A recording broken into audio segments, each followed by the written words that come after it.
Ladies and gentlemen, let me tell you what this week has in store for us. First, let me put it in context. At the start of this inquiry, I promised that I would hear from those infected and affected both first and last. I've almost, but not yet quite, honoured that promise so far as putting you first is concerned.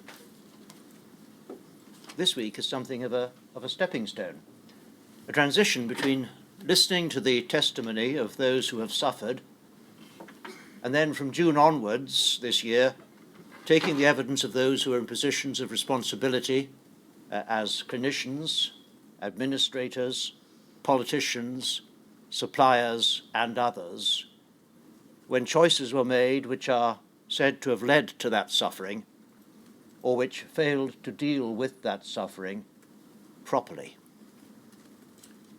Within this week of transition, today marks a stepping stone of its own. I said I'd not quite honoured my promise so far as hearing first from people who've been infected or affected. I have heard oral evidence from 189 witnesses. I've personally read over 1,000 statements. That's an ongoing process.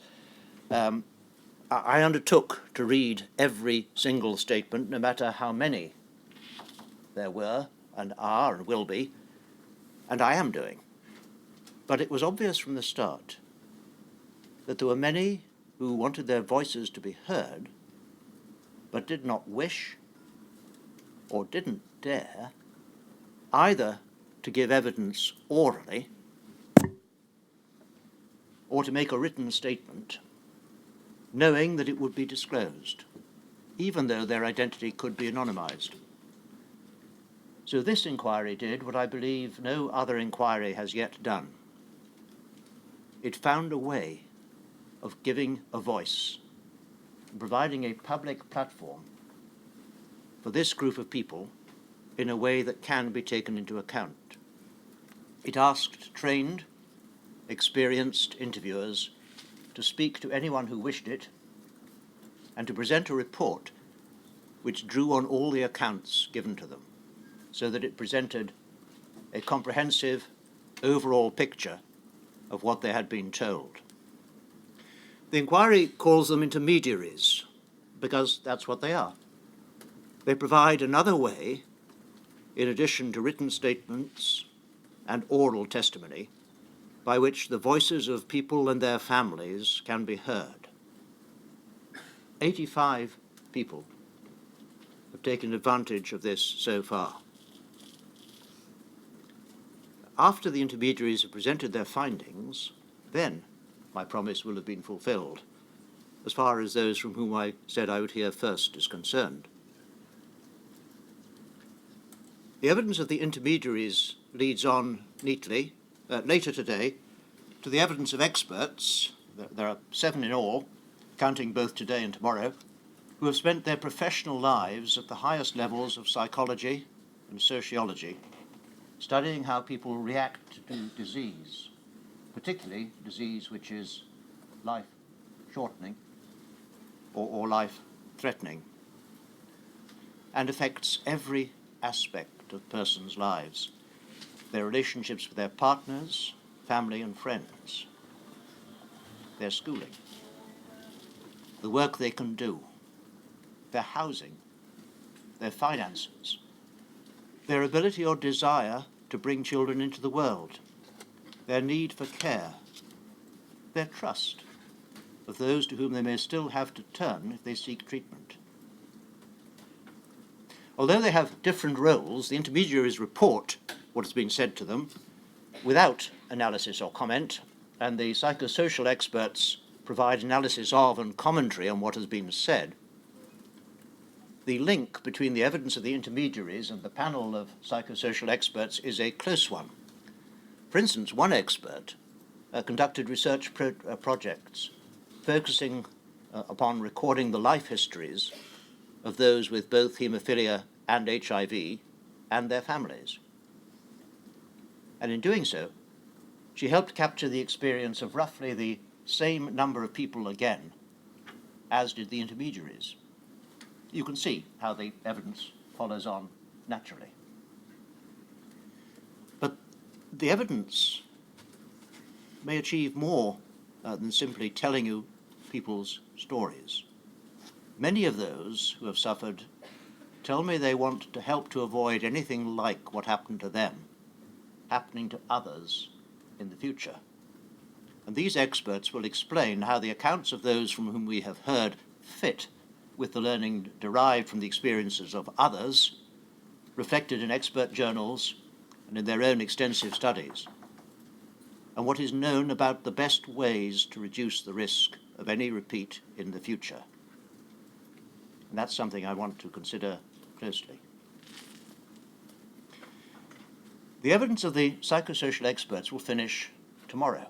It forms a natural bridge between the lived experience of those who provided evidence in any of the three ways I have mentioned, and the clinical experience, research knowledge and expertise to be given by the clinical experts from whom we shall hear on Wednesday about hepatitis, Thursday about HIV, and Friday about bleeding disorders.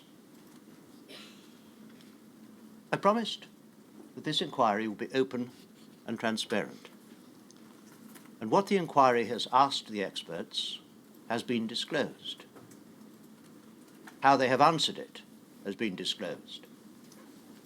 And further supplementary questions prompted by core participants through their representatives are all open to view. Why do we need to hear this expert evidence now? Well, the answer is threefold. First, to provide a solidly based medical understanding that will inform both the questioning of other witnesses later this year and the report of the inquiry. Second, to let you know what the latest state of knowledge is about conditions many of you will know only too well by experience. And third, so that the wider public can hear, and as they hear, that ignorance about HIV infection and hepatitis can be reduced. Let me be very clear about what the clinical experts have not been asked to deal with. They will not say what they think was right or wrong about what happened historically. They will not say what happened and when back then, except only by way of background to explaining today's medicine.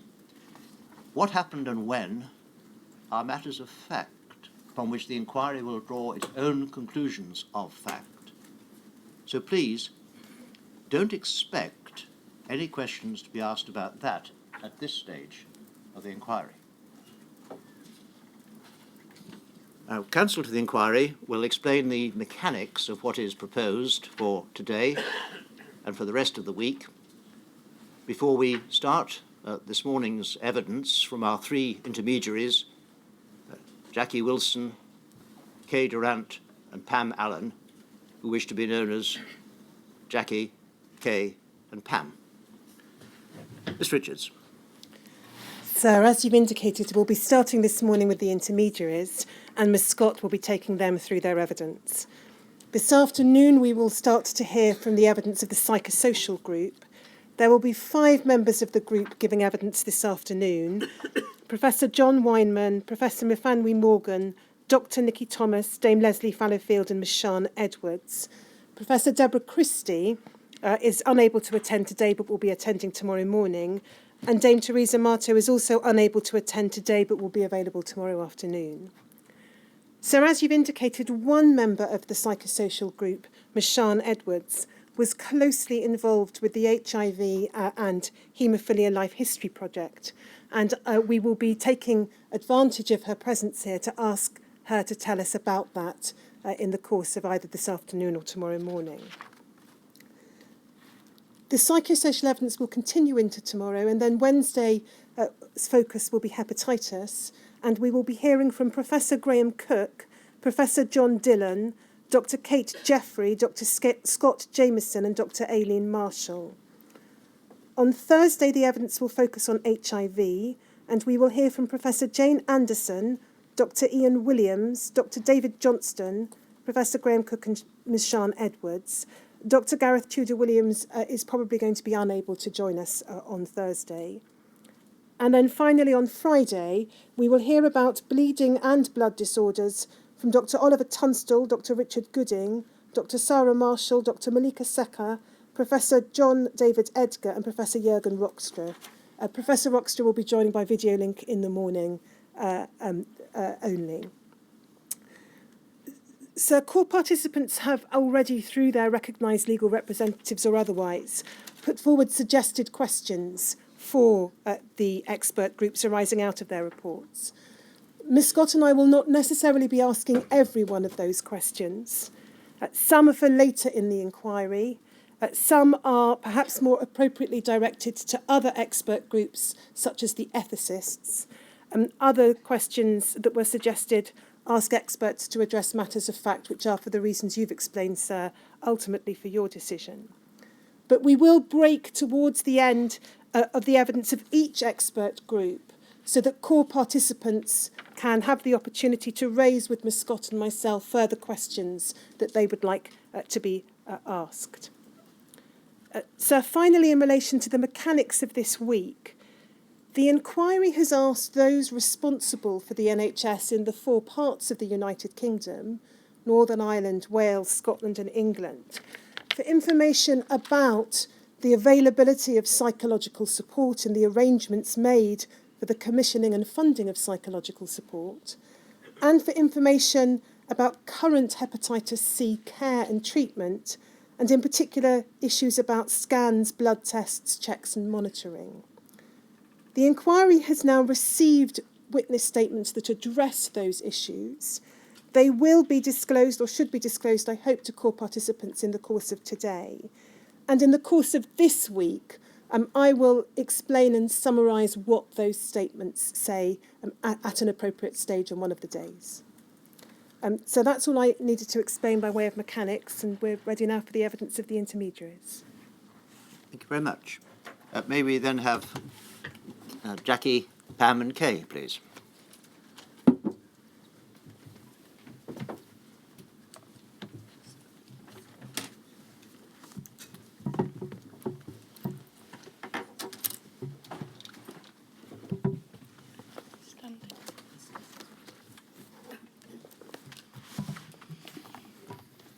Please state your full name. Kay Durrant. Take the book in your raised hand and repeat after me. I swear by Almighty God I swear by Almighty God that the evidence I shall give that the evidence I shall give shall be the truth, shall be the truth, the whole truth, the whole truth, and nothing but the truth. and nothing but the truth.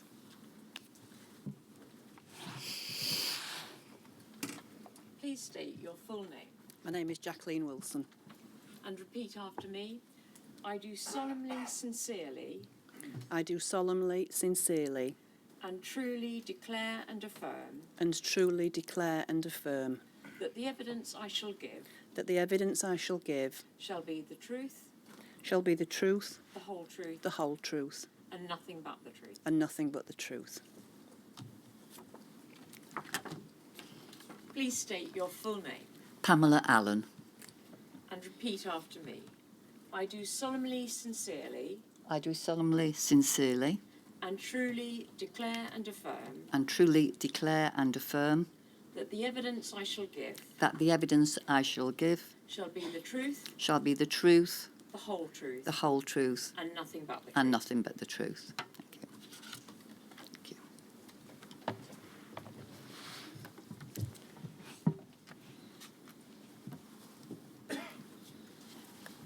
So can we start by each of you giving an introduction to your professional background and explaining the skills that you brought to the intermediary role? Pam, do you want to start us? Yes, I'm happy to start, thank you. A qualified social worker since 1979, which clearly put me in a position of dealing with people who've experienced trauma via their own abusive situations or their experiences, together with lots of experience of people with bereavement and loss in various aspects of their life. I also worked for the courts during that time, preparing reports in a formal setting. Kay, do you want to go next? I'm a former senior detective, having served for 25 years in the police service and done lots of work around trauma in the public protection arena, in particular around family liaison officer roles in the homicide investigations. I then latterly, in 2012, commenced training as a psychotherapist, and I'm involved in private practice. And again, that has enhanced my knowledge with regards to dealing with those with trauma. And Jackie, do you want to? Yes, I'm also a social worker. I've been qualified for 38 years, and like Pam, I've worked across a number of sectors in the family courts, in local authorities, but also in hospitals as well, in paediatrics. And I'm also just coming to the end of 4 years of training as a therapeutic counsellor as well. So before you talk about the substance of the report and what you were told by those you spoke to, can we just establish your method of working? Can I start with you, Kay? Approximately how many visits were carried out between the three of you? We visited between 50 and 60 homes or places to meet with individuals and family members. And the age range was meeting people between the ages of 30 and up to the age of around 80. And the chair in his introduction said that you'd spoken to around about 85 people, is that right? Yes. And Jackie, can I ask you, when did you carry out these interviews and over what time period? Over around a 12-week period last year, largely between the end of January and the beginning of April 2019. And what was the geographical spread of those that you spoke to? We saw people in England, Wales and Scotland and Northern Ireland.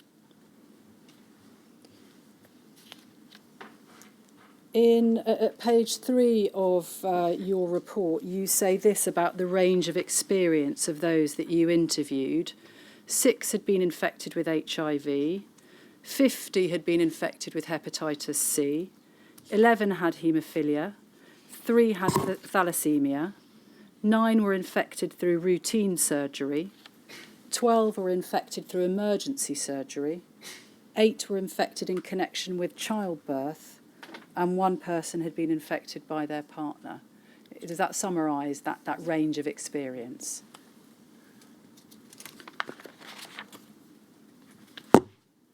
Jackie, can I ask you then about the interviews themselves? Where was it that you saw people? We saw people mainly in their own homes. We gave people the choice of where they would like to be seen. Most people chose to be seen in their own homes. Some people, for reasons of confidentiality, didn't want to be seen at home because of other family members being aware of our visit. And so sometimes we saw people in conference centres, booked rooms, etc. Some people actually wanted to be seen quite some way away from their own hometown as well. So we saw a small number of people in those circumstances as well. And did you go on the visits alone? Did you divide them up between you? We did. We largely went alone, except that Kay and Pam did the Northern Ireland visits together. And how long would a visit take on average? There was a range of visits. We weren't time limited at all. Our remit was we're here to listen to whatever people wanted to say to us. None of the visits were less than 2 hours, and some of our longer ones were over 5 hours. So we think probably an average of 3.5 hours. And Pam, can I ask you then about the report writing in terms of what was communication that you had with those you interviewed after the visit? What kind of communication did you have with them? I suppose it start up to say that all our interviews were very emotionally charged and could be quite traumatic in some circumstances, because this was often the first time that the people we were interviewing had told their story. We established the groundwork there that we would produce a report, which would be a joint report, which was confidential, and we would also agree on which elements of that report people were then happy that were included in this report that we produced for the inquiry. So the methods that we used, we invited people to tell us their story. It was their time to tell us their story and walk through their story. We took detailed notes at that point. We then went away, developed the report, which we sent to our person. They added, subtracted, changed, got to a point where we were both comfortable. So they were jointly authored reports to the point that we put both our names at the bottom of the reports. So it's an agreed report of our conversation, which, as I say, then parts of that are included in our collective report. So the agreement was the note of the interview was confidential, Yes. And then parts of that interview made its way into the final report. Absolutely. And the reason people had decided they wanted to discuss with an intermediary is that they felt they wanted to stay away from a legal framework, to ensure their confidentiality was primary, and that the people who saw their individual reports were actually a very, very small set of people, i.e. ourselves and people involved in the blood inquiry.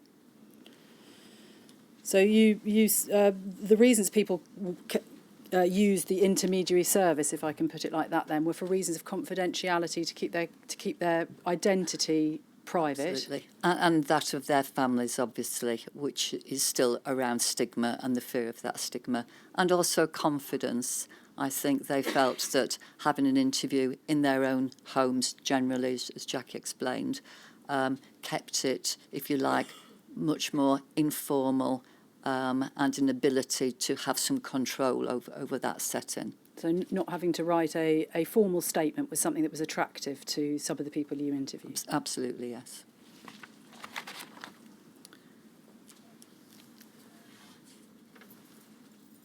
So you have you've provided a report with which all three of you have signed. Did you all contributed to that writing of that report? Did you? Yes. The report is divided into themes, and you've grouped under each theme some of the experiences of those that you interviewed. I'm going to take you through those themes and ask you questions about what you were told. But clearly, in the time that we've got available, we're not going to be able to cover the experiences of all of the 80 people that you spoke to. But am I right in understanding that you've taken into account everything that you've been told in your report writing and in your preparation for giving evidence today? Yes. So can we start then by you set out both at the beginning and the end of your report that you were all humbled by the experience of speaking to these 85 or so people. Is there anything you would like to say about the impact on you of having undertaken this exercise? I mean, just to expand on that a little bit, I think all of us felt completely humbled and privileged that families were telling us some of the most painful experiences in their lives. And whilst we are professionals, you can't not, on a personal level, feel sad yourself. But obviously our professional hats were really important, but it was also really important to show that kind of level of impact of hearing that. And families were telling us some of the most traumatic times of their life, and some of that, many of the families, it still continues with infections today, and those that have lost loved ones. And what was definitely needed was that ethic of care in terms of how we obtain that information. And I think we all agree it's one of the most significant things in our professional careers that we've contributed to. And we're honoured to do that and want to do the best that we can today to represent all our families. Is there anything anyone wants to add to that? I think we were really struck by people's dignity, the dignity that people showed, and their strength in managing these situations over years and decades in some instances. And we felt that, as Kay said, it was a privilege. We felt that we saw the best of humanity. I think what I'd add to that is, and we've stated in our report, that the people we met all said, we're the lucky ones because we're still here. And that, to hear that from people who've experienced such trauma and such massive difficulty in their lives, automatically humbled us. Most of the interviews had tears, and that was the tears of those people we were interviewing, and our own. It was a very consolidating experience having interviewed these people. We made an attachment within those hours that we spent with them, which is probably quite different to other things that we've done in our careers. Okay, so moving on through the themes of the report then. The first theme that you pick up is infection and diagnosis with HIV. And Pam, you spoke to 2 young men who'd been told they were infected with HIV when they were in their teens. Do you want to tell us about what they told you? Yeah, these were 2 young men with haemophilia, young men at the time of the diagnosis, now in their 50s, mid-50s. Very struck by the first man who told me that he was a child when he was given the news. He was about 16 or 17, and I say about because he doesn't know exactly when he was told, but he was at college, and he was at college and would regularly be called down to see the consultant, and this was in close proximity, the hospital and the college he was at. And he had a phone call that morning to say, can he go down to see his consultant, go down to the hospital, which he did without talking to his parents or anyone else in his family. He went down to see his consultant to be told that he was HIV positive and that the incubation period was probably 5 years. He'd had that for 3 years, so he possibly had 2 years to live. He was clearly shocked. He had no support. He was told then that he mustn't have sex with anyone or to exchange any bodily fluids.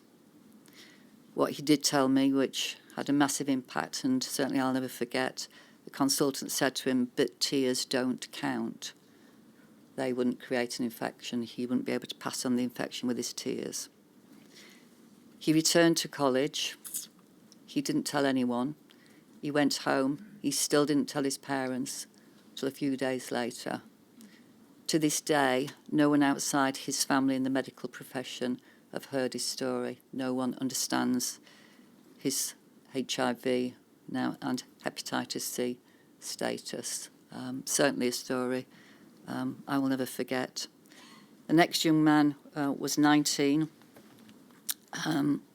He, similarly haemophiliac, was told he was HIV positive and had been for 3 years. Again, the incubation period, and he too thought that he'd got approximately 2 years to live. He described being in a state of denial and just taking himself off. He couldn't actually remember where he'd lived for a few years after that. He'd wondered and not been part of his family, got odd jobs, and it took him a good few years to actually come to terms with what had been said and to seek out treatment. He again is in his 50s now. Okay, you spoke to a family who were given diagnosis by letter. Can you tell us what you were told by them? Yeah, both this case and another case that I'm going to talk about were 2 families where I met the parents of children who had HIV. The first one was a young boy who was 11 years old, and the devastating news was not delivered in person, but a letter that they received one day and just went to the front door and opened this letter, and in this letter it said, your 11-year-old son has HIV. Desperate for more information, the parents contacted the hospital. This young man was haemophiliac, and they had specialist professionals that they dealt with. And the consultant was on holiday for another 2 weeks.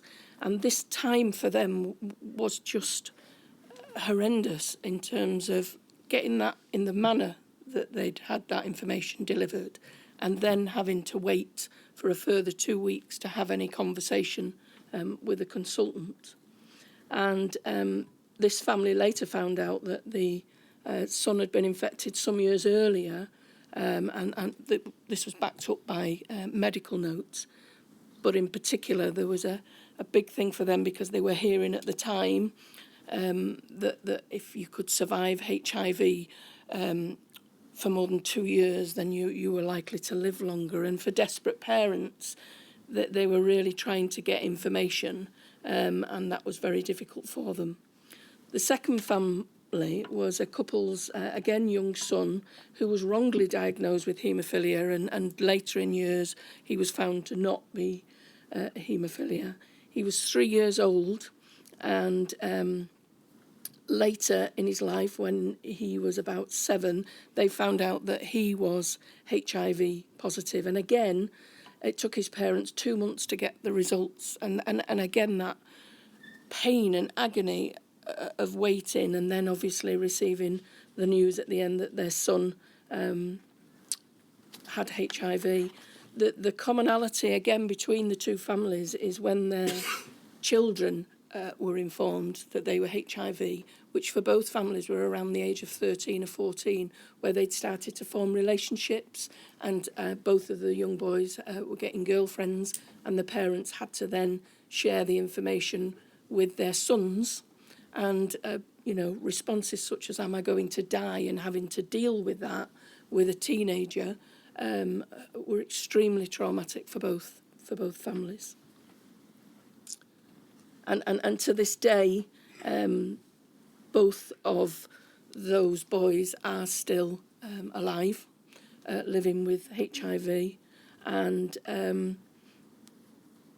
one of the parents says, every time a telephone rings, that's my life, in terms of, am I going to find out that he's died? And it's just that constant fear of their child dying, even though we're a number of years ahead, is still as powerful today as it was then.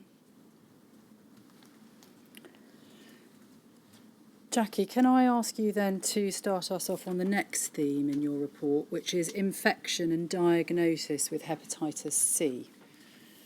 We saw a large group of people in respect of this issue, and we've been able to find 3 key themes that we want to speak about today.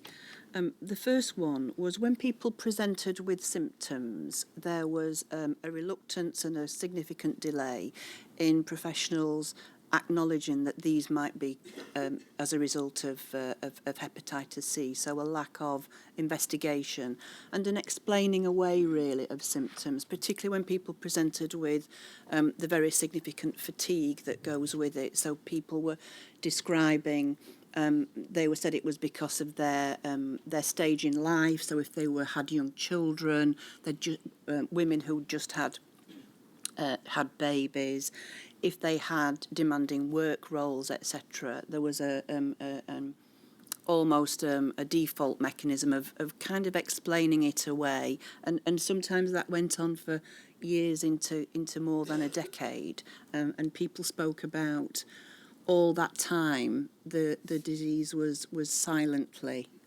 progressing within them, and obviously they had concerns about infecting others, and we'll come on to speak about that later. The second theme was about some real insensitivity in the way that people were informed about their hepatitis C status. And then the third area was, once the hepatitis C was recognised and confirmed, a real reluctance to acknowledge that it might have come from infected blood or blood products. So For example, one chap who was had a transfusion as a result of an injury late in his life, in his 60s, and then developed the hepatitis C.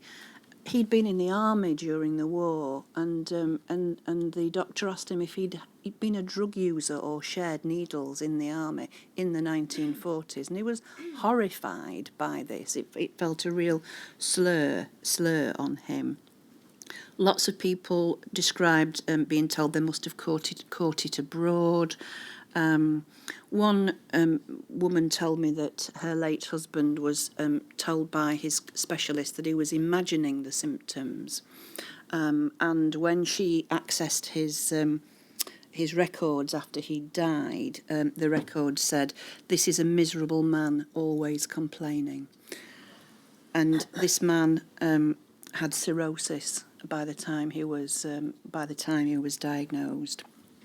One woman was told by a doctor who didn't examine her physically and didn't do any test that she had ME rather than hepatitis C.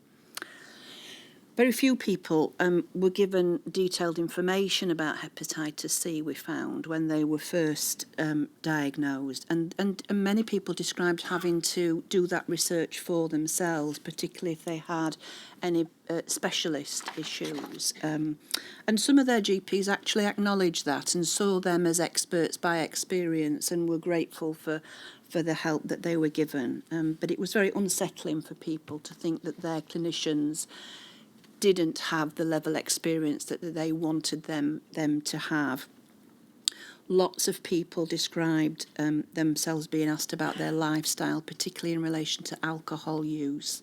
Many were asked whether they'd used drugs and whether they'd had contact with sex workers, which was terribly demeaning for them.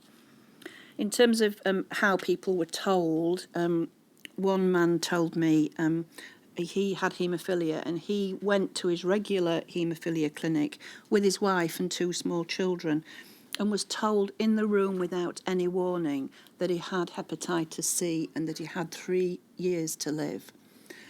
And he had his children on his knee, a 3-year-old, and his wife had a 1-year-old baby.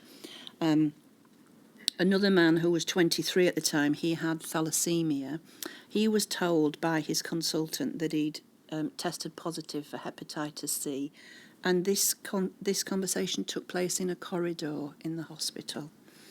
He'd not been asked whether he'd consented to the testing being carried out, and there was no discussion about treatment. As with Pam's description, the only advice he was given was that he shouldn't have unprotected sex. And again, this was discussed in the corridor. There was no other description at that time of the implications of hepatitis C. Pam's got some more examples. Yes, I met a lady who was infected at the point that she had needed to have an emergency caesarean. Child was at 25 weeks and the placenta was ruptured. Her husband had made the decision about needing the caesarean, and following that, obviously, she needed blood. She was hemorrhaging.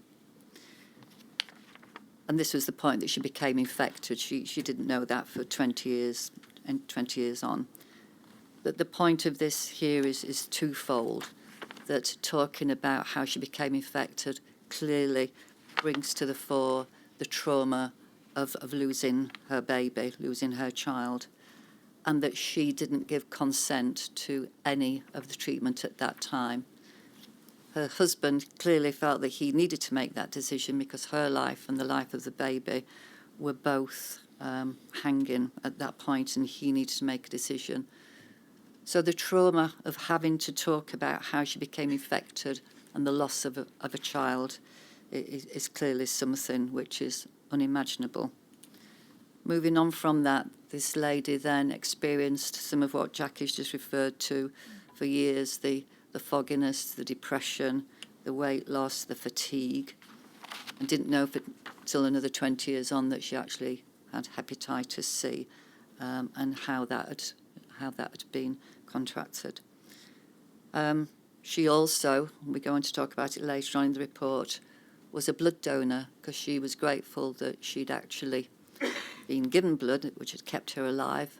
She went on to be a blood donor, and we'll talk about that later on, and the impact there of the guilt of that instance as well. And the late diagnosis that I met, like Jackie and Kay, a number of women who all experienced these symptoms of fatigue, poor memory, severe aches and pains, confusion, and saw GPs over many years who talked about their busy lives and that there were women who were working, sometimes had children, and weren't dealing with the stress of their lives very well. And it was often into 20, 30 years before they were diagnosed. So during that period of time, their confidence, their lack of self-esteem, their feeling of vulnerability had been layered upon layered during that period of pre-diagnosis. And I think Kay's got more examples there too. I just wanted to continue the theme around the late diagnosis of hepatitis C. One of the families, I met a lady who was infected with hepatitis C and her 2 daughters. Sadly, the lady passed away last year, so isn't here to obviously hear this evidence being given today. I think it's really important that I reflect something she said that day as well to me. But one of the issues for her was that her family had requested the medical records and found out that she'd been diagnosed 13 years previously, and it was actually in the notes. And the GP had taken the decision not to inform her or the family of the diagnosis based on the patient's mental health. This lady did have depression, which is no shame at all. And she had capacity, and she had that choice taken from her for 13 years. And she felt very, very strongly that this wasn't a decision for a professional to take away from her. That should have been hers. And she said to me, I should have been told because I could have infected my family. And the impact that had on her psychologically, finding that out 13 years later, I can't describe, how she reflected that day. She was a lady then in her 80s, and it had had such a profound impact on her life, knowing that these 13 years she could have been responsible for hurting somebody else. And her actual daughter said to me, it's disgusting and it makes me angry that they didn't tell her. It was irresponsible and put my mum, the family and the health professionals at risks. Just to touch on 2 other cases as well, family cases that I heard of, was where families had pre-existing conditions and yet didn't find out until 2004 and 2009. And yet they've been having all these blood tests taken for years and years and years, and one of the ladies found out because she was progressing through to IVF procedures, and found out in a private process that she had hepatitis C, not through any other procedures. And likewise for the other gentleman as well, he had a pre-existing condition that meant he regularly had to have blood tests, but again didn't find out until 2004. And they have real questions around, even if it was in the early 90s where hepatitis C was, there was a test available. Why did it take so long for us to find out? And the implications of us having that for so many years was so important for us to know. And they're both very angry about that. Yeah. I met with a family of one infected woman who, when she was eventually diagnosed, after a diagnosis, she went to an appointment with a consultant hepatologist, and the way that the progress of the illness was described to her, she was given a flow diagram which had been produced by the British Liver Trust, and she'd kept it, and I saw that it looked to be part of a PowerPoint presentation that had been prepared for professionals, and the diagram showed the progression of hepatitis C and its implications, and it showed a life expectancy of 30 years. There was an arrow that went across with diagnosis and then 30 years, and death being at the end of it, and it showed the progression from potential infection to cirrhosis and liver cancer to the end stage. And at this point, it was 26 years since the woman had been infected, and she said that she was left to make the calculation herself. She said, I had to do the maths, which was that she'd got less than 4 years to live, and she did unfortunately pass away within that period. Jackie, I think Yes. you also spoke to a number of people who were angry that there hadn't been a recall programme that could have identified them earlier. Yes. Do you want to speak about that in a bit more detail? Yeah, we will speak about that later. Are you going to talk about Yes, that now? I'll give my couple of examples here. The first person I visited was a woman who had blood transfusions in 1973, but only been diagnosed with hepatitis C three years previously. And she started to tell me her symptoms and what life had been like during those intervening years by way of her health. And it was the first time I'd heard this and took my notes, and she was a very, very brave lady because she was very unsure about contributing to the inquiry. I'd had telephone conversations with her before I met her, and indeed, once she started talking, it was like the floodgates had opened. She, as I say, gave me a perfect account of the physical symptoms and the emotional symptoms and how her life had changed. The next lady I saw, I knew what she was going to say. When she started to talk to me about her symptoms, I knew what was coming. And throughout my interviews, I certainly understood that these women who'd all experienced these same symptoms didn't know about each other, and they saw that HIV and hepatitis C was something that was generally about people who'd led a different type of life or who indeed had illnesses such as haemophilia. They did not understand that there were women out there with hepatitis C in similar circumstances.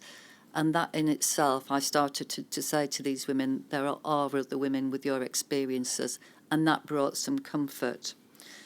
The second lady I saw, who'd had blood transfusions in 1985, the way that she found out about her hepatitis was, again, very traumatic. She'd spent, as I say, 30 years, this lady, experiencing these dreadful symptoms were very debilitating for her. Then she had what she saw as routine blood tests as she was entering menopause, possibly, went to the hospital for her results, and the consultant's line of inquiry entirely confused her, asked if she was or had been a sex worker, asked if she'd ever taken any intravenous drugs or snorted, and she said she didn't even understand what snorted meant. Then asked her if she'd been involved in alcohol, whether her partner had been involved with sex workers. She asked if he could look at his notes to check that he was seeing the right person, had he got the right name. She was so confused about the line of questioning and highly distressed at the line of questioning. At some point then, she was trying to think about what possibly could have happened. It was actually the same hospital that she was getting these results, where she'd had a blood transfusion some 30 years since with an ectopic pregnancy. And it was only at that point that the consultant was able to change their approach to her. She'd gone on this visit for her results alone because she expected a result of a standard blood test, so was entirely and deeply traumatised. Throughout this period, when she had felt very vulnerable and weak because her health had been so poor, at least having an explanation about why her health had been so poor and her emotional well-being had been so poor, at least explained to her that it wasn't about her difficulties, but actually was a physical illness. But the way that this was delivered was clearly something that she could never recover from. The lady that I spoke about earlier, who'd seen the PowerPoint slide, she was a woman who left a written testimony of her experience of the infection. And in this she wrote, and I want to quote this, she said, "I feel that my country knew they were sourcing blood, where they were sourcing blood from, and when they had the opportunity to correct this terrible disaster by completing a recall programme, they failed to carry it through. This was proposed in 1985. If I had been traced and tested in 1985, then the virus would have been more treatable, maybe even clearable, and today I would not be left with the cirrhosis of the liver, which could lead to liver cancer. I'm left with a possible death sentence. It's destroyed all of my plans for the future, and I've lost my ability to dream." And this lady did, unfortunately, pass away relatively soon after that. And that anger at there being no recall programme, is that something you heard from other people that you spoke to? It was a really strong issue. Before we move on to the next theme, is there anything anyone wants to say about infection and diagnosis of hepatitis C? No. So the next theme that you pick up, and you've already referenced this, is infection of blood donors. Kay, do you want to start us off on that theme? Yeah, several people were concerned that they'd been blood donors and that they'd actually passed on the infection without their knowledge. And we've kind of discussed this and put this under this theme of good people doing good things. You know, one gentleman that I met was 17 years old and had been involved in a road traffic collision. And as a consequence of that, had had life-saving treatment in the hospital. And was so grateful that that had been done, that he went on, like others, to be blood donors. 15 years later, he was waiting for his next appointment to go and donate blood, which he did every year. And the service contacted him to say that wasn't possible. And he had to wait a couple of weeks to find out why. And the why was because he had hepatitis C. He was absolutely devastated. This was a man who had already, once he'd got diagnosed, struggled significantly in terms of his relationship with his children because he was so scared of infecting them. And then at the same time, his mind was around the guilt. And, it's very easy to say, well, it's not his to have. He felt guilt. He still feels guilty that other people throughout that 15-year period would have been infected. And he was doing a good thing, having had his life saved. And I think it brings up the issue that we talk about later on, which is in the absence of any psychological services, specialist psychological services with people who can get the support to work through that and feeling guilty and to kind of work through that's not something that they have to bear. He today lives with that tremendous guilt, and it continues to impact on all his relationships in the here and now, and he still has hepatitis C. So yeah, that's A couple of examples from me. We met a woman who'd had blood transfusion when she was 14, and she started to be a blood donor when her age permitted. And she then discovered in her 30s that she had hepatitis C.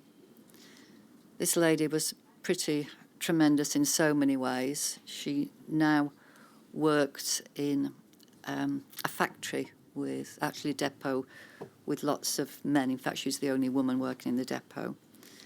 and very, very keen to keep her cups separate and all her individual items separate because of her fear of cross-infection. But the blood donor van, as we call it, comes round, the mobile van, to the factory to take blood donor. And all the men go out to give blood, and she can't and doesn't. They don't know why she can't and doesn't, and they call her names like Scary Cat, etc., because she won't give blood. Clearly, she can't share with them why she can't give blood.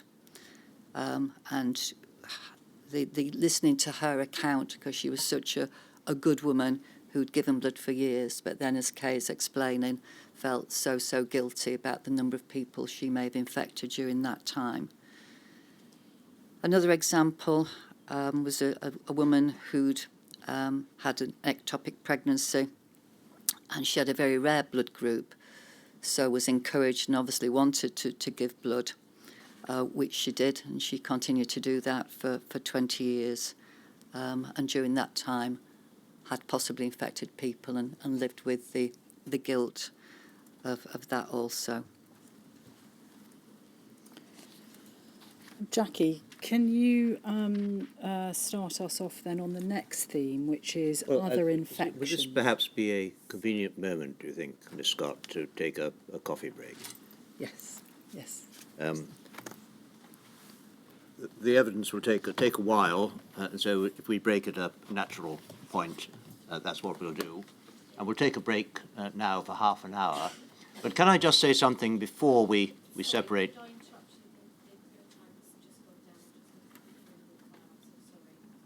Well, I'll go on talking anyway. I don't think what I'm saying needs to be recorded in the same way. It's not evidence. It's just I wanted to say that I know a number of you may not have been to the inquiry before. Can I repeat what I've said on previous occasions? It's natural when you're at an event like this, perhaps to want to take photographs or to use your mobile phone. What you've heard this morning has been about people who can hardly bring themselves even to talk about what has happened for all sorts of reasons, but in particular because they want their identities to remain entirely anonymous. The same will be true, I'm sure, of quite a number of people who are here. So please don't take any photographs in or around the inquiry unless you are sure that the person you're photographing or people you're photographing are happy with that and that you're not catching anybody else unwittingly in the background. The press won't. Please don't. Respect other people's desire to be in control of who knows about what happened to them.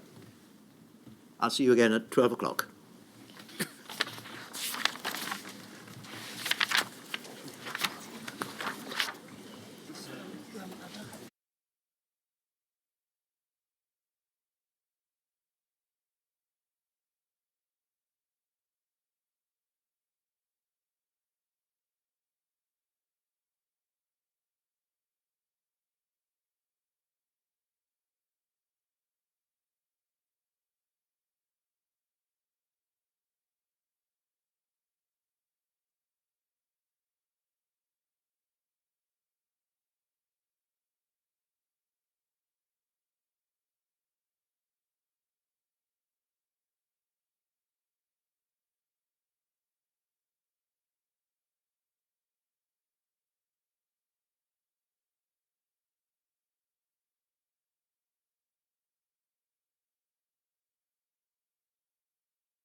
Yes. So we were, Jackie, I was asking you just before we broke to move on to the next theme, which was other infections.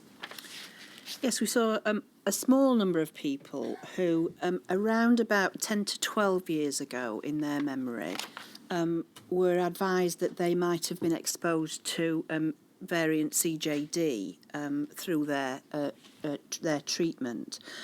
And whilst they felt some reassurance that this was being properly investigated, the manner in which they had been informed of that was really quite brutal.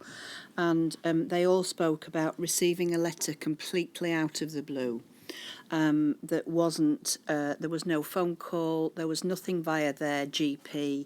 And the letter said in a very formal manner, we understand you have received blood or blood products from someone who has been diagnosed with variant CJD. Would you like a test? And they, for some of them, this was the period when they were not only managing the symptoms of the disease, but they were in that period where they were having interferon, ribavirin treatment as well. And it was just the last straw for some of them. One of them said, you know, what else is going to be thrown at me in that respect? So that was a relatively small number of people, but a big impact for them at that time. Okay, can I ask you then to move on to the next theme you pick up in the report, which is consent? Okay, so very few people could recall being asked for consent about the use of blood products or a blood transfusion, and nobody recalled any of the risks of transfusion being discussed with them by professionals at the time. And it was just accepted with those who had haemophilia and thalassemia that they would receive these products. And almost like this is a wonder drug, and there was this kind of, you know, we're really grateful for this, but none of those risks and the issues around consent and any discussions were recalled, or very few were recalled. Particularly, I wanted to make reference to a lady that I met who'd been informed by her consultant that she'd sought out herself a second opinion because the treatment that she was being given in another hospital was interferon only because she had genotype 1 hepatitis C. And as a consequence of that, she was being given the treatment and she was really struggling with the side effects. And it was getting to the stage in terms of that it was impacting on every part of her life and her family's life. And she wanted to come off this, or at least know some more information. And she felt real pressure from the first professional to continue. And this went on for quite a long time until she eventually said, no, enough's enough. And she saw a second opinion. She went to a completely different hospital and had a very different experience. But what she also learned from the second consultant was you were on a trial, and she had no idea that she'd been on a trial. She'd had no discussion about it. She'd not consented to it. And this is in contrast to another gentleman that I met in a different area of the country who also had genotype 1 hepatitis C, who'd had a really long conversation about interferon-only treatment and its success. And actually, he'd made a decision because it was so low at the time in terms of, you know, what could happen. He'd not, and he waited later until 2015 until the new drugs became available, and that's when he made a different decision. But it brings out this real issue of consent around risk and consent around trials. And I was going to hand over to Jackie then to talk about another issue relating to consent. Okay.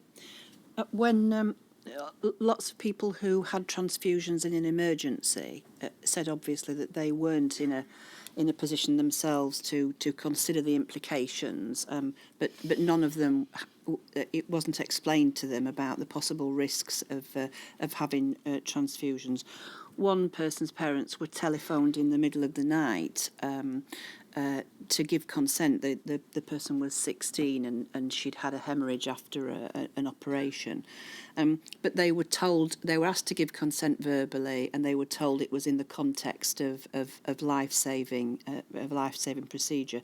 And they and other people reflected on the guilt that brought for them, that they had consented for their child to have that transfusion, and lots of people said to us there was this terrible irony of having their life saved on the one hand, but being given something which would ultimately limit their life on the other hand, and that was very difficult to deal with. There was a specific issue that someone explained to me, and this was a person who, in a relatively new relationship, was informed by her partner that he had HIV infection, and it was agreed that she would go to his consultant to have some tests, which she did. But she was also tested for hepatitis C. She didn't know that the partner had hepatitis C, and so she wasn't asked for consent or told that she was being tested for hepatitis C.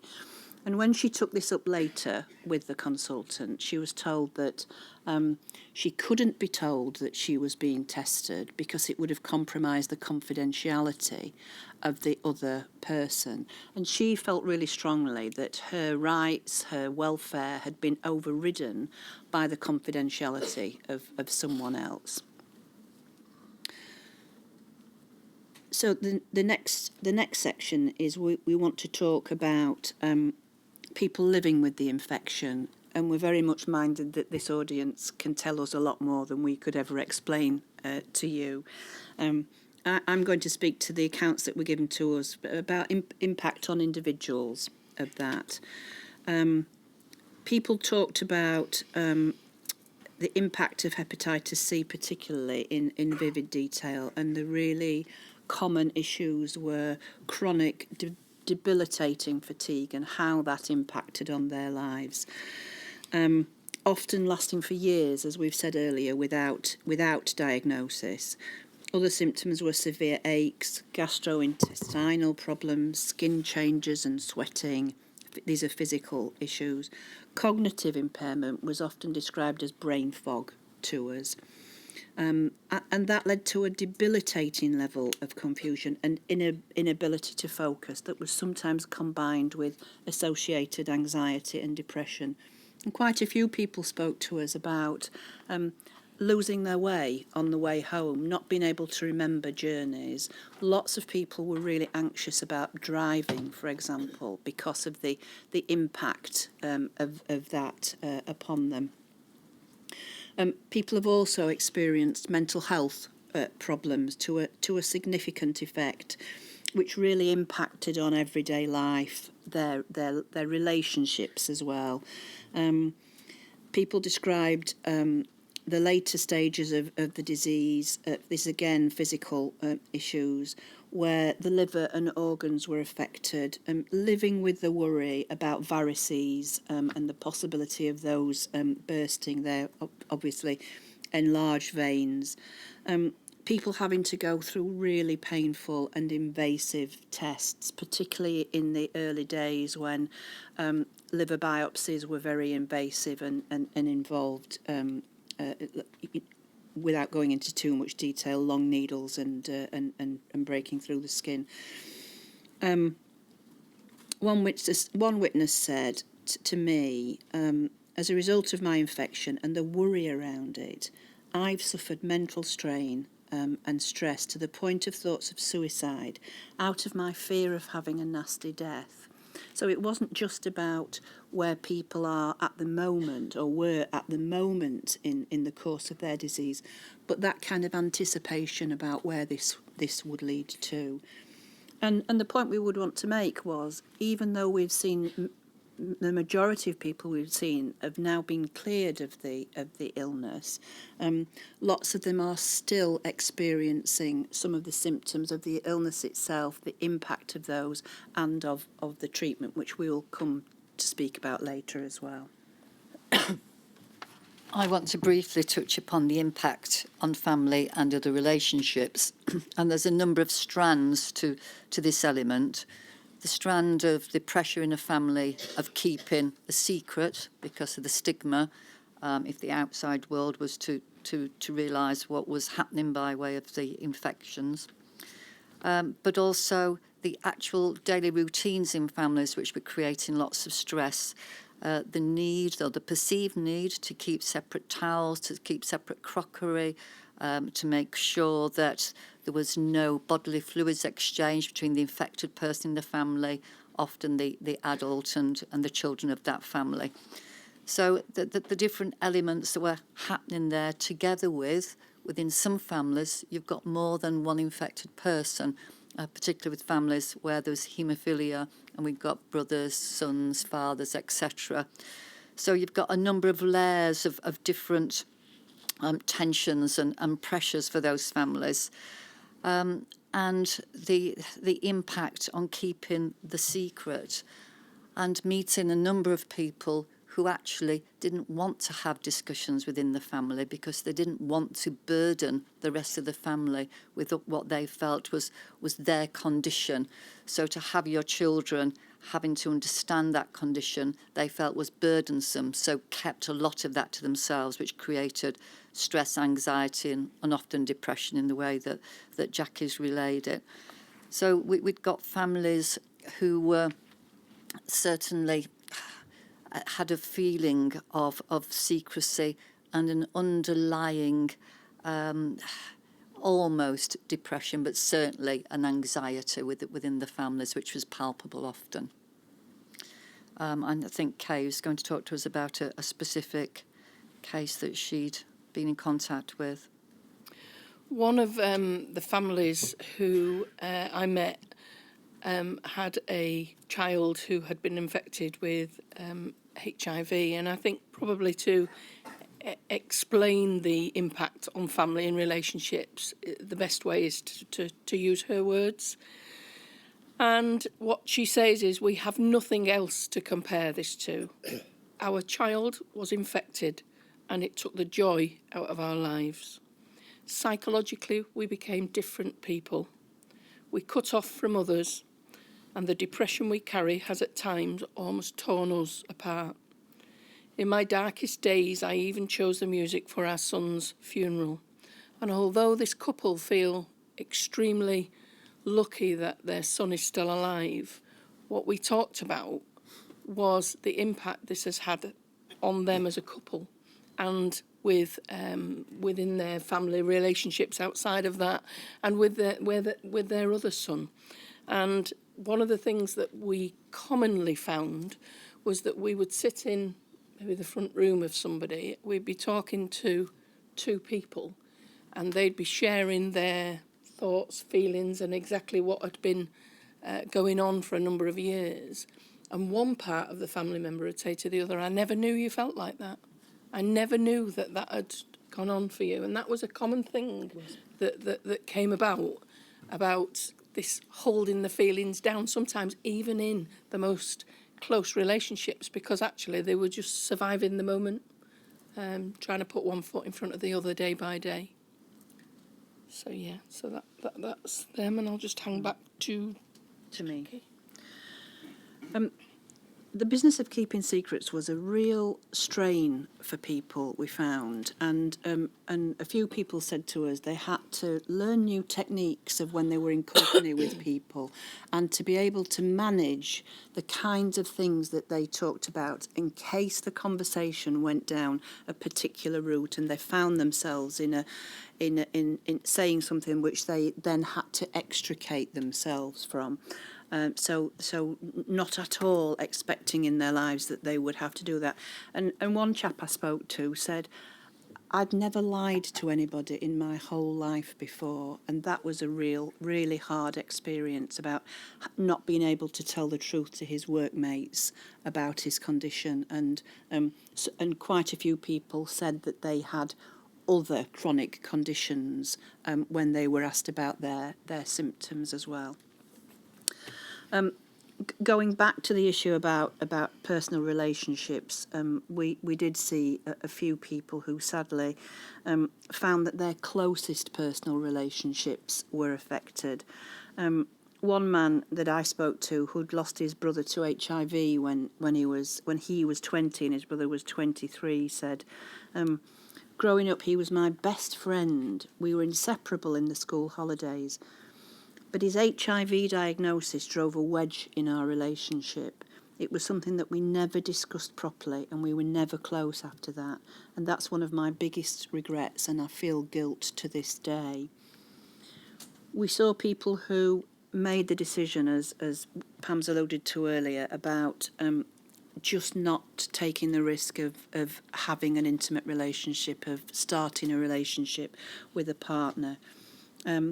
And I have to say, we met some lovely people who would have made wonderful partners, wonderful parents, and they had that choice. They felt that they had that choice taken away from them. And I think one man really summed that up for me. He said, it's hard to go on a date with a woman and tell her you've been infected, and that she and any children she had could have been infected too by having a relationship with me. And that was terribly, terribly sad for us to see that. I think probably people in this room will all remember the medical advice in the 1980s for men co-infected with HIV and hepatitis C, which was to abstain from any sexual activity which involved exchange of bodily fluids. And at least 2 of the men interviewed remained celibate throughout their 20s after receiving this advice. And I say at least because clearly this was a sensitive and difficult subject for any of us to be talking about with the people we interviewed. So it was quite difficult to actually get the extent and understanding of how this had affected people in all kind of parts of their relationships. So that the 2 men who talked about being celibate, one did marry later, but the other never felt able to have a relationship for fear of infecting a partner. Similarly, the advice on sexual activity was not clear for people infected with hepatitis C. And everyone who we interviewed described significant stress because of this. As we've said, even when they were in very close living relationships, it was still an area which was very difficult, and probably one of the most difficult areas for us to explore and understand entirely, other than we knew that the amount of stress that this certainly brought with it. We've met a number of couples who spoke with immense sadness about limiting their families because of hepatitis C. Obviously, on a number of occasions, it meant that until they'd had their infection cleared or noticed that infection was cleared, some were older, fertility had diminished in some cases. Others just felt they could not risk the infection returning if they had children. And emotionally being spent in the sense of even beginning to think about the responsibility of children. We spoke with a number of women who had terrible, terrible sadness as their lives had been about having children at the appropriate point, and that had now been something that was lost to them. So we certainly, I think those were some of the very, very sad interviews that even though there'd been a recovery from hepatitis C, the future was limited in so many ways, with a terrible, terrible sadness. Just wanted to follow that with looking at those that were the impact in communities. So one of the families that I met, and those with underlying conditions with thalassemia and haemophilia, developed friendships with others at some of the places that they were going to have their treatments and their transfusions. And one of the real impactful things was a gentleman who said to me, we were like a little family. We were in and out all the time. And it was hard seeing them die and how that impacted on him and his life and still does today. I just wanted to... I spoke to one woman who, unbeknown to her, was infected during a transfusion after the birth of her first child, and then had some trouble conceiving later on when they wanted to extend their family, and she was referred for IVF, and obviously part of that service was that she had to have some blood tests. And she received a telephone call from the hospital which said, you are no longer suitable for IVF because you have hepatitis C. And that was how she then found out about that. She did then conceive naturally, and she said that there was real trauma then surrounding her second child's birth, which was highly medicalised. When he was born, he had to have his stomach emptied via suction to ensure that no blood had been ingested. And she said the midwives took him to the other side of the room to do that, so she wasn't able to hold him for quite some time. Eventually they were both moved from the labour suite and they placed her in a side room away from other patients, so that she couldn't mix with other mothers. And she said that was a highly traumatic period of the first hours and days with her second child, and that really impacted on her as a parent as she went forward. Jackie, I'm going to ask you now to turn to the next theme you pick up in your report, which you've alluded to already quite a lot, and that's stigma and shame. Mm-hmm. This was a huge issue for absolutely everybody that we saw, and you'll have heard that it's mapped through the other things that we've said. People lived with an enduring sense of feeling blamed and feeling shamed about the infection. Which was really compounded by the national mood. Lots of people said the whole thing was mixed up about the national mood in the 80s, in particular around HIV and AIDS and the judgments that were placed on people in respect of that, and a sense of moral panic, really, that they felt very frightened about. More than a couple of people talked to us about being called junkies in the street, and in other wider friendships. Some people didn't tell their children at all about their condition, as Pam was saying earlier, and that was because they didn't want the children to be bullied at school. They were really afraid of that.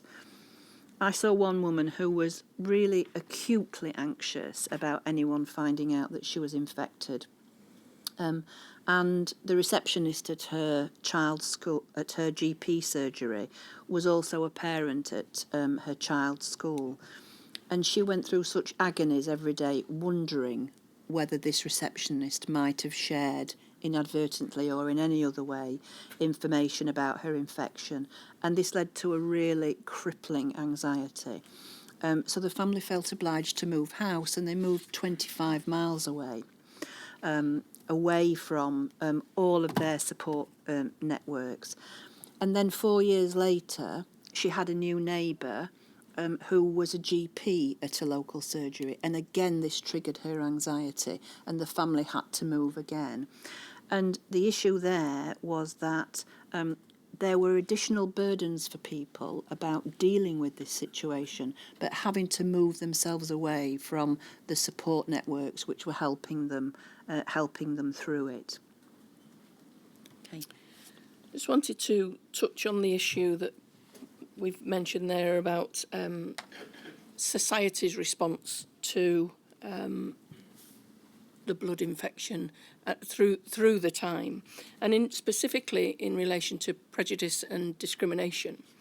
And one family I met talked about in the 80s having a sign in their local area displaying a sign that said no homosexuals or haemophiliacs. And what people were doing with that led to another gentleman who was haemophiliac having to have his own glass in his local pub because people knew that he had haemophilia, therefore he might have HIV. And society at that time and in the media, there was some high-profile kind of footage being released about HIV that was creating this fear and scaring community, and then that was leading to a real lot of prejudice and discrimination in society.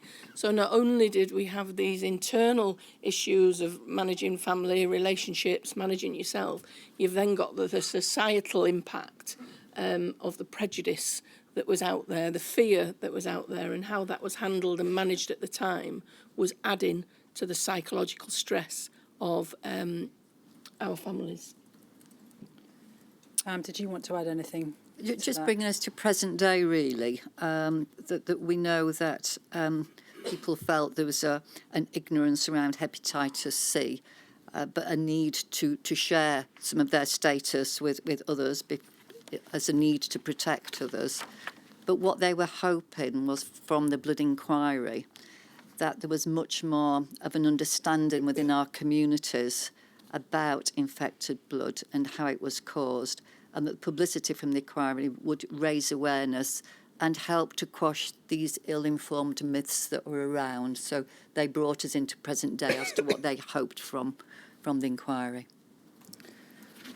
Pam, can I ask you then to pick up on the next theme in your report, which is an impact on education and work? Yes, certainly. We've heard that we've met with a number of people with haemophilia, and we know that in the 70s and 80s it certainly wasn't uncommon for children with haemophilia to be educated at what we knew as special schools, during that time, for pupils with additional health needs. And I interviewed two men educated in one of these schools who actually had very good memories of the schools at that time, and they were supported in managing their haemophilia and injecting themselves to avoid hospital. And they explained to me how prior to being able to inject themselves, there were frequent visits to hospital, and that clearly interfered with their education and their ability to actually spend time in and around other young people. So the introduction of the new clotting agents, new clotting products, gave them freedoms that they hadn't previously experienced. Obviously, in retrospect, they all commented on the catch-22 of the long-term implications of the resulting infections. So we had this mixed picture of, yes, we enjoyed being in these schools, and they gave us the freedom that we hadn't otherwise had.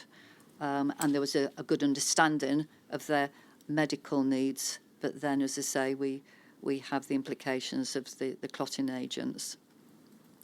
I also met with two women with thalassemia who actually had very different school experiences, and that may have been due to the fact that there was a 15-year age difference between them. The older woman found that thalassemia led to fear and exclusion by other children. She required frequent blood transfusions and was absent from school for a significant amount of time. And she doesn't recall any additional support during those years. I actually interviewed this woman while she was having a blood transfusion. I sat with her in hospital during that time, and her whole life has been around sitting in hospitals and having blood transfusions. She was a very, very bright woman with lots of energy, but her schooling had been entirely wiped out by her need for blood transfusions, and then later on an awful lot of treatment. The younger woman with thalassemia was well supported at school and college, and her experience at work, though, was not as positive. One of her employers required her to make up the hours missed for her transfusions, resulting in long days and further exhaustion, which we knew she experienced through the hepatitis C. clearly it wasn't sustainable to have to make up her time at work when she'd been to have treatment and blood transfusions. The days that just weren't long enough for her to do that. It felt an entirely unreasonable expectation of her. So she moved employers for those reasons. Fortunately, her current employer is much more supportive and flexible, and she's able to lead a more regular life with this level of support. But for the two of them, it was very, very restrictive. Jackie, did you want to add anything about employment? Yes, we saw quite a few examples of people who'd had to give up on their education. For example, I saw one family where a young woman had been to university and had to give it up after a year because her father was in the end stages of his illness, and she couldn't bear to be away. She said that every time she went back to university, she feared if she would see him again, and so she gave that up and wasn't able to pick up with her learning for several years after that.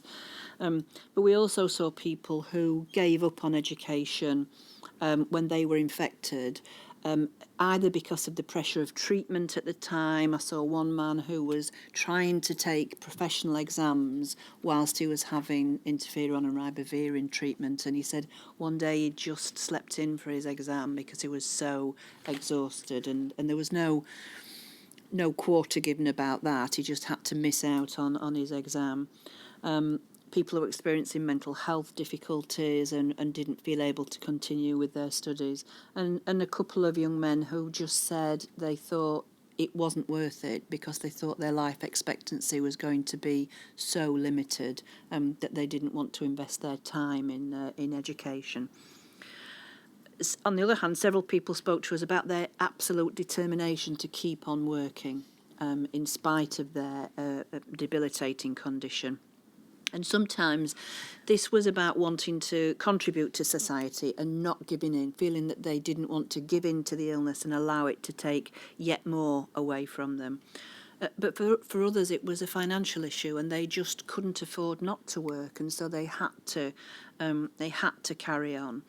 And I saw a couple of people who said they felt they had to drag themselves to work in their 60s until such a time as they reached their statutory pension age, because they just couldn't afford not to do that.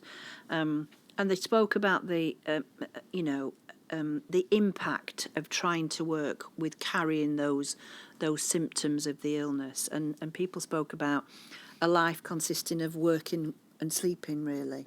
For years, just trying to keep going, people having joint replacements, that kind of thing. Several people had to reduce their working hours or change careers, actually, because the nature of their work, or working for 5 days a week, was really just too much of them for them.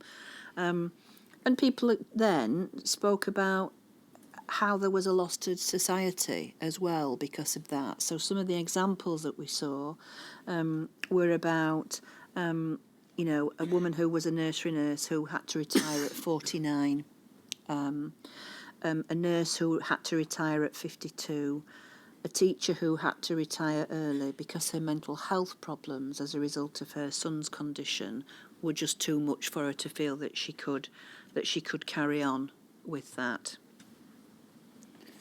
So I'm now going to move on to the next section, which is treatment, care and support. And can I ask you, Jackie, to start with some of the experiences you heard about the attitude of healthcare professionals to those that you spoke to? Our view is that anybody who's experienced a serious illness or any illness knows the importance of the manner in which a person is treated. It is often as important as the treatment itself. And we heard a range of experiences from people, from sensitive and expert care, which they really appreciated, to brutally delivered information, inappropriate questions, and frankly poor quality care. Lots of people described their consultants as lovely. They shared examples of medical nursing staff absolutely going the extra mile to support patients with home visits, open door access. Some of the consultants attended the funerals of people who had died. One woman who was widowed when her husband died said that she didn't know how she would have survived without the support of the consultant. And in the course of the work that we did, we were able to trace where the consultant had got to in the country, which was nice for her because he'd moved on. Quite a few people spoke to us about, particularly those with haemophilia, who said that their own consultants felt a real anger about what had happened to them, and they were active campaigners around infected blood and really working hard to find new treatments to tackle hepatitis C in particular. One thing that we wanted to stress was almost exclusively people spoke very, very positively about the specialist nurses, the specialist hepatitis C nurses, who provided a flexible and practical response to the challenges they faced, and probably came the closest to any kind of therapeutic help for people in the nature, in the manner in which they conducted their work. One family described a really positive experience of care for their uncle who had haemophilia. And this was a man who'd been born in the 1920s, so he'd undertaken some extreme treatment in his youth when people were finding a way. And he was under the care of the same two consultants and a very dedicated nursing team throughout his life. And the family said the team were like a second family to them, and their lives revolved around visiting the unit. And when the family went back to the hospital as part of their work to support this inquiry, the receptionist remembered them from 30 years earlier, which was an indication of that real sense of family that people had. And they felt, in terms of their uncle, that they, given the extent of his haemophilia, they did an amazing job keeping him alive into his 60s, and actually died when he was 65 as a result of hepatitis C, unfortunately. And at that stage, he was the oldest haemophiliac in his home city. So they had some real mixed feelings about. The clinicians had really worked hard over many years to keep him well and to keep his longevity, but it was such a shame that after all that excellent care that he passed away as a result of the infection. Pam's got some other examples. Yeah. I met with a man who had a very positive account and experience of his treatment. He had developed Hodgkin's lymphoma in his late teens and had been treated for that very successfully and enjoyed good relationships with his consultants. But he was contacted by his consultant around 1995-96. The consultant was extremely apologetic that the infected blood had been given at the hospital where the consultant was working. And the man I was interviewing was extremely keen to emphasise that the specialist care received for his Hodgkin's lymphoma and hepatitis had been excellent. And as he visited his GP, he said he welcomes him like a VIP. He's always made to feel very special. And certainly his treatment, he said, couldn't be better. He, of course, was very aware that the blood transfusions, which were there helping to keep him alive in the first instance, became a roller coaster of events that, following that heightened feeling that he was being treated successfully, then came the news about this hepatitis C and needing to continue to have different treatment. Fortunately, the day that I visited him, he just had the all clear from his hepatitis C treatment and was in a very good place. So we had a good outcome, and certainly we've been in contact around our presentation today, and he continues in good health. So as I say, a very positive experience, which is very heartening to hear. I think Kay's got an example too. Yeah, I just wanted to add to what Jackie had mentioned about specialist nurses and some of those doctors and nurses that had been there and were real positive experiences. In contrast to that, where specialist facilities were not available, people described being treated in clinics alongside drug and alcohol users or with cancer patients, and I think that was mentioned earlier on. If they lived in an area with low incidence of hepatitis C, this also limited their ability to establish networks and gain support from other people who were also affected. However, in contrast to that, in the families that we met, I met one specialist social worker who is working with the haemophiliac community in that area, and it is a designated post, a specialist social worker, in relation to everything in and around psychological support, financial support, general advice, and to use their words, they said, we'd not be where we are without her today. She's helped us deal with financial and emotional matters. We rely on her, and everyone deserves this support. And where services didn't have that, others spoke of feeling isolated and abandoned. And that specialist service made so much difference for a family who were going through bankruptcy because their business had to fold. And actually, through the specialist knowledge out there, they were signposted and got some help and support and managed to keep their home. And obviously, their children live with them there as well. So it made such a difference. And that is a service that is out there in one of the areas that we came across. Stark contrast to my last example. I have a pretty harrowing example from another family. And one man recounted that his father had leukemia and received stem cell treatment followed by blood transfusions.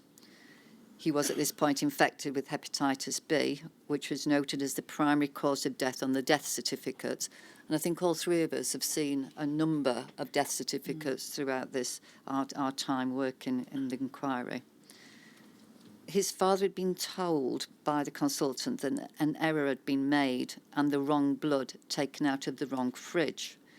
This had affected 8 people, 7 of whom had died. The father was told he may be all right, but in fact he died 3 months later. Again, that sounds like a pretty strange story, but they were able to show me a statement that father had given to his solicitor at the point that he was informed about this, and they'd still got the statement, which didn't ever go anywhere in legal terms, but was there as a record of this meeting with his solicitor. Following on from that, the family were distraught about their father's treatment, as he spent his last weeks in an isolation ward at a psychiatric hospital. And this was a man who was a businessman. He'd fallen ill only a few months prior to this because he was having his successful treatment for leukemia, and then, as I say, became very ill very quickly. So to have his last days in a psychiatric hospital, an isolation ward, and this was due to lack of provision to treat his hepatitis B in the main hospital and the fear from the hospital workers that he was highly infectious. And father wrote this account when he was told about the infection, which, as I say, was formulated into his statement. And I'll read some of the words which were in this statement that they were able to show me. I was told today by the consultant that the blood cells were contaminated. It has not really sunk in what has happened. Now that I have hepatitis B, I cannot be cured, and there is a possibility that it will be passed on to others who come into contact with my blood. He died very shortly after this, and I'll come on later to talk about the circumstances under which the family heard about his death. Handing over to Jackie. Just to pick up a couple of things from what Pam said about death certificates, I had two differing experiences. The young man that I mentioned earlier who'd died from HIV, it wasn't mentioned on his death certificate. His death certificate said that he died from liver failure, and the explanation to the family was that the medics had done them a favour by not mentioning the HIV in that respect.